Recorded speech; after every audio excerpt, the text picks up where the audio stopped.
বিএনপির জন্ম হয়েছে ক্ষমতায় থেকে ৭৮ সালে, সেপ্টেম্বর মাসে বিএনপির জন্ম হয়েছে ১৯৭৮ সাল।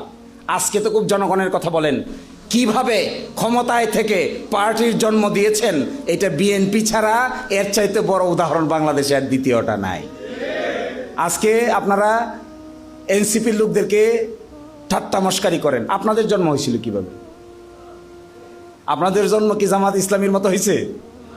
আপনাদের জন্ম কি অন্যান্য রাজনৈতিক দলের মতো রাস্তা থেকে হয়েছে? আপনাদের জন্ম হয়েছে তো আপনারা যখন ক্ষমতায় ছিলেন, ক্ষমতায় থাকা অবস্থায় একটা পার্টির জন্ম দিয়েছেন, এটার নাম বিএনপি।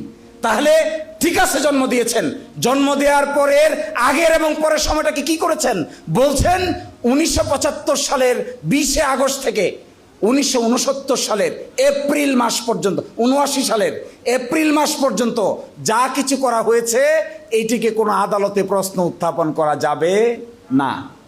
এটা করেছেন কেন? কারণ যে তরিকায় ক্ষমতা এসেছিলেন, যে সিস্টেমে ক্ষমতা এসেছিলেন, ওই সিস্টেমটা বাংলাদেশের সংবিধানে এইভাবে লিখিত ছিল না। তাহলে এখন যে ইউনূস সরকার ক্ষমতা এসেছে, এরপরে যে নির্বাচন হয়েছে, এটা কি এখানে লেখা আছে? আছে? তাহলে এটা কি করবেন এখন?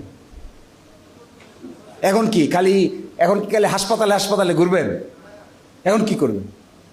এই যে সময় পার করলাম আমরা, ৫ আগস্ট থেকে শুরু করে ১২ ফেব্রুয়ারি নির্বাচন পর্যন্ত, এটাকে কিভাবে কভার করবেন? কিভাবে এটাকে বৈধতা দিবেন? কে দিবে বৈধতা? কিভাবে তার সমাধানে পৌঁছবেন? এই সমাধান কিভাবে পৌঁছা যায়, সবচাইতে টেকসই সমাধান খুঁজতে গিয়ে আমরা সকলে মিলে একমত হলাম যে এই প্রশ্নটা সংবিধানে সরাসরি না ঢুকিয়ে আমরা জনগণকে জিজ্ঞাসা করি। তার নাম হলো গণভোট।